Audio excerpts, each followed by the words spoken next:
Você já imaginou se numa orquestra, que pode ter mais de 100 músicos, cada um resolvesse tocar do seu jeito? Ao invés de música, teríamos uma barulheira.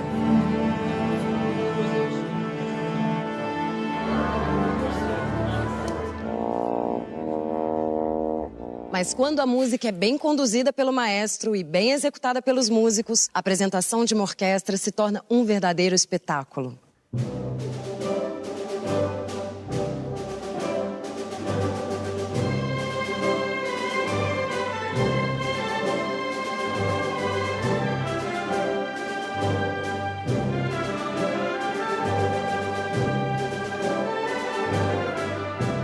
Uma das coisas que é fundamental numa orquestra é o entrosamento.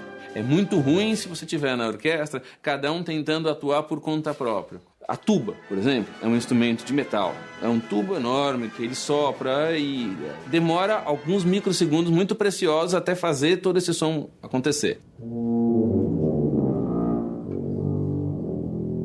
O violino não. Ele tem um arco, na hora que ele fricciona o arco na corda, o som acontece imediatamente. Naturalmente, entre um e outro tem uma diferença. Existe toda uma técnica, o tubista tem que entrar um pouquinho antes, o violinista tem que esperar um pouquinho até que eles estejam sincronizados.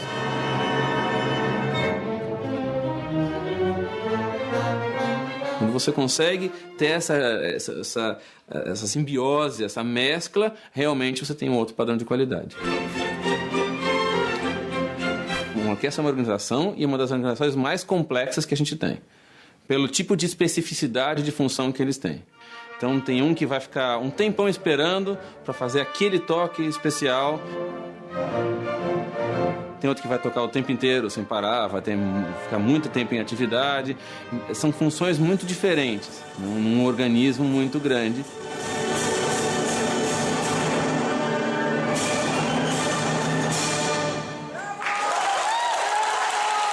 A combinação do esforço e do trabalho individual para alcançar propósitos coletivos é o que caracteriza uma organização. A orquestra é um exemplo de organização, mas existem muitos outros. As organizações, elas variam em segmento e porte. Os segmentos são variados. Ela pode atuar no segmento industrial, no comercial, na prestação de serviços.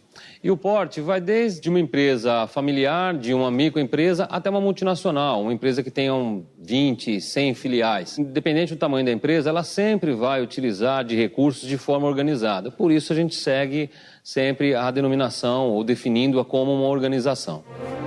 Numa organização, as pessoas estabelecem relações que variam de acordo com as funções e responsabilidades de cada um. E essas relações seguem uma ordem hierárquica. Na orquestra, por exemplo, quem comanda é o maestro. O papel do regente é fazer a ponte entre cada um dos instrumentistas. Cada um deles tem uma habilidade absolutamente desenvolvida para aquele instrumento. A orquestra é dividida em naipes e em famílias. Dentro da orquestra, cada naipe tem o seu chefe de naipe. Então, o chefe de naipe dos violinos vai decidir quando a gente vai usar o arco para cima, quando vai usar para baixo. Quantas vezes a gente troca de arco, que são decisões artísticas. Mas, ao mesmo tempo, se o naipe tem 20 pessoas e naquela situação só vão tocar 10, 10 pessoas estão de folga, que é uma decisão que também é artística, mas é uma decisão administrativa. Uma das razões da hierarquia é ter alguém que define. Então, se alguém definiu, no caso o regente, falou, olha, nós vamos fazer mais rápido. Eu posso até achar que não, mas também se não der certo, ele é o responsável. Ele tem que assumir essa decisão que ele tomou. Então, o fato de ter uma pessoa clara que toma a decisão torna mais fácil também identificar se essa decisão não foi a melhor. Em administração, o conjunto de relações entre os trabalhadores e as áreas que formam uma empresa é chamado de estrutura organizacional. Essa estrutura obedece à hierarquia da empresa, geralmente representada por um organograma.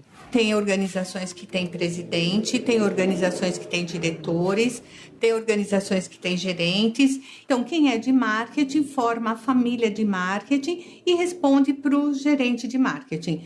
Quem é finanças também tem a família de funcionários de finanças que responde para o financeiro. Quando você tem o seu organograma definido, você desenhou a estrutura organizacional, o primeiro benefício que você tem é a clareza das funções corporativas e individuais. Quando a empresa não possui um organograma, nos moldes desse que acabamos de ver, dizemos que se trata de uma estrutura organizacional informal.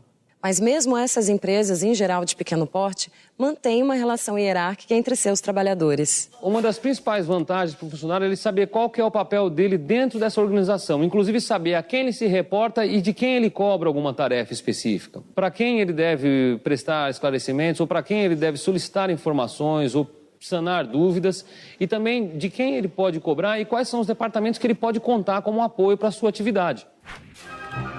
Me chamo Natália da Silva Inácio, trabalho como assistente administrativa e nós administramos condomínios.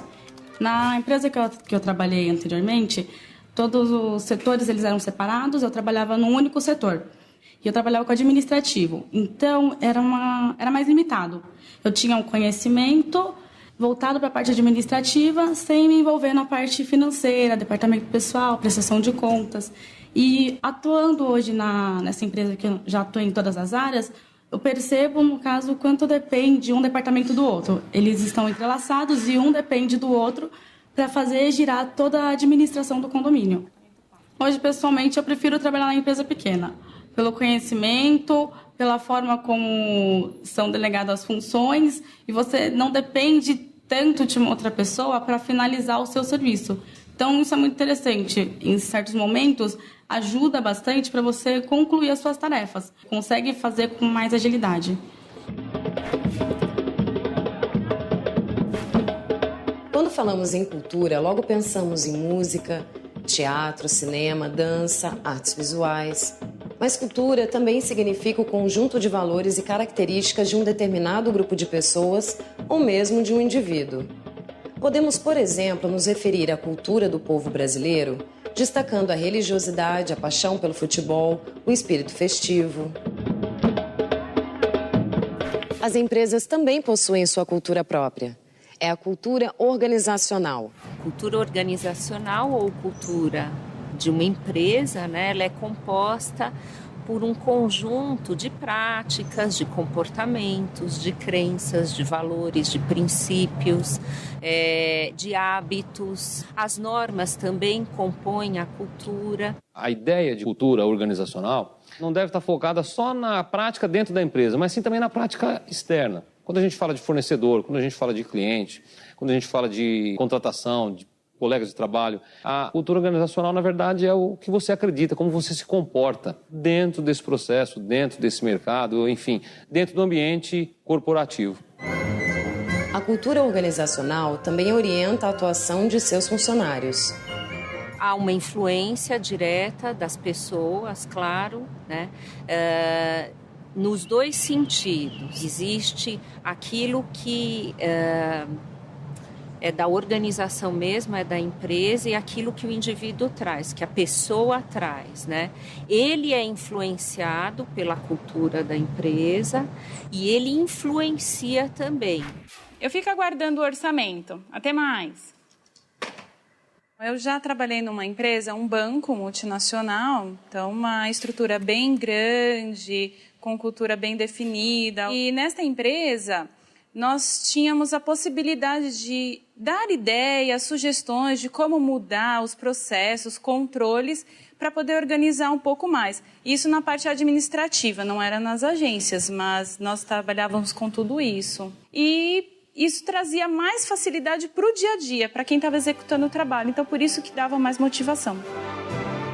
É muito importante para que a empresa cresça, né, ter profissionais que se identificam com o que ela faz, com o estilo dela, com a cultura dela.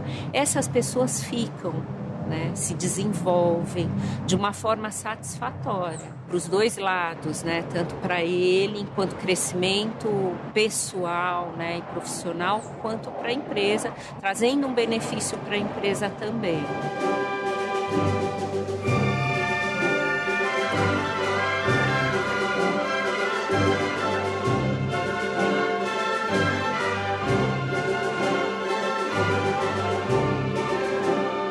No próximo vídeo, vamos mostrar várias práticas da rotina de trabalho do assistente administrativo. Não perca! Até lá!